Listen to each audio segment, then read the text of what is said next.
Assalamualaikum warahmatullahi wabarakatuh. Perkenalkan, saya Leali Latifah, nomor induk mahasiswa 21114200034. Di sini saya akan menjelaskan hasil kerja saya mengenai analisis novel yang berjudul Semesta Sebelum Dunia karya Fuad Gibran dengan menggunakan pendekatan mimetik, gambaran perkembangan janin dalam rahim.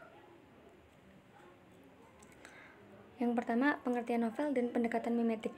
Menurut Semi, novel adalah suatu jenis karya sastra yang berbentuk naratif dan berkesinambungan, ditandai dengan adanya aksi dan reaksi antar tokoh.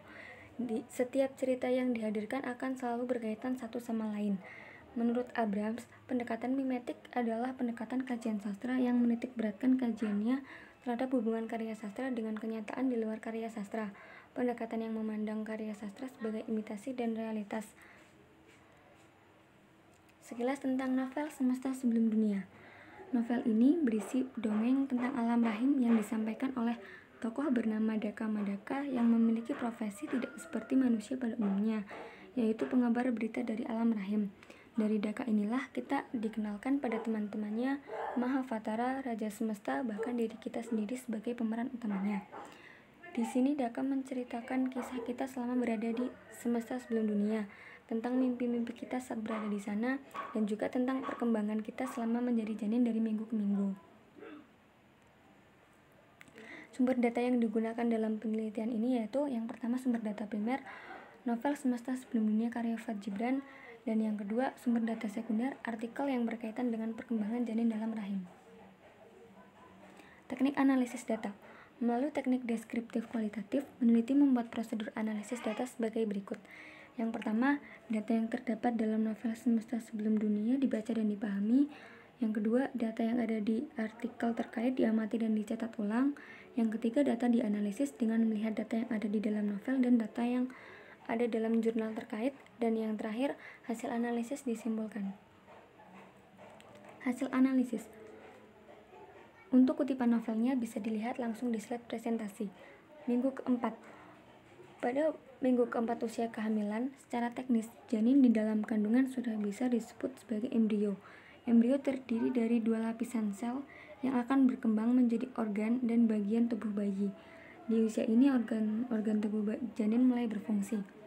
Lalu di akhir minggu keempat, tabung jantung janin sudah ada dan memiliki kemampuan untuk berdenyut, lebih tepatnya sebanyak 65 kali dalam 1 menit. Minggu ke-6. Meski secara fisik belum begitu terlihat, wanita hamil di usia ini mulai merasakan bermacam perubahan dalam tubuhnya.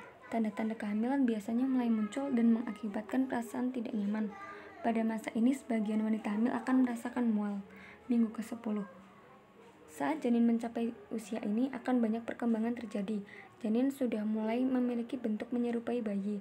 Mulut, hidung, dan mata bentuknya sudah mulai terlihat. Jari tangan dan jari kaki tidak lagi saling menempel, tapi sudah memisah dan terlihat lebih panjang, serta kuku jari mulai tumbuh. Minggu ke-16. Apabila wanita hamil menjalani pemeriksaan USG di minggu ini, maka dia bisa melihat wajah calon bayi sudah ditumbuhi alis dan bulu mata. Otot-otot di punggung dan wajahnya juga semakin terlihat jelas. Minggu ke-16.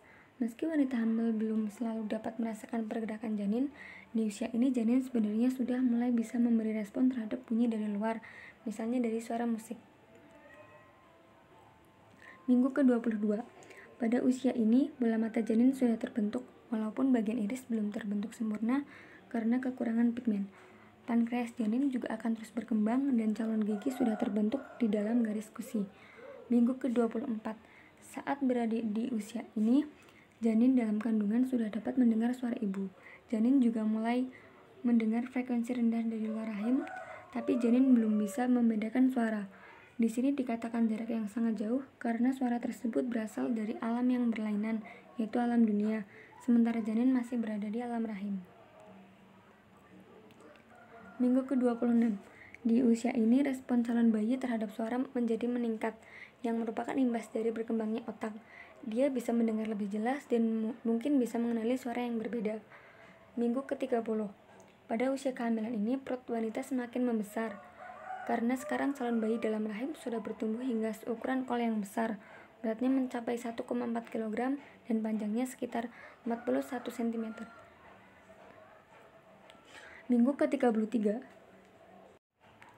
Di minggu-minggu terakhir menjelang kelahiran, miliaran sel di dalam otak calon bayi sudah berkembang sangat pesat dan membantunya untuk belajar mengenai lingkungan di dalam rahim.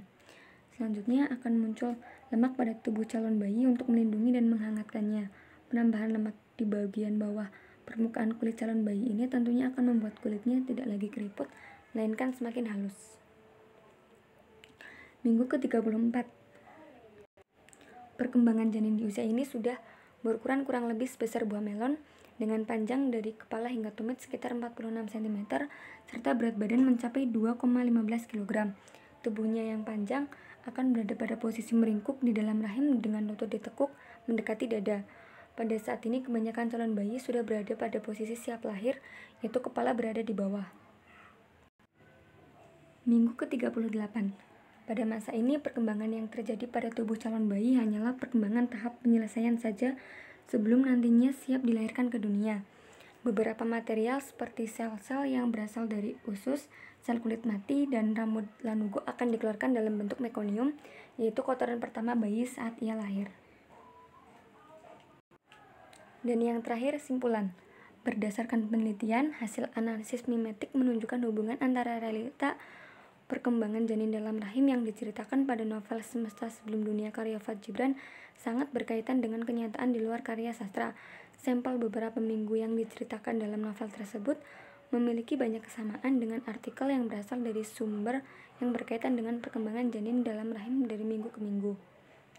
Demikianlah kesimpulan yang dapat ditarik setelah peneliti menganalisis novel dengan pendekatan mimetik pada novel Semesta Sebelum Dunia karya Fuad Gibran.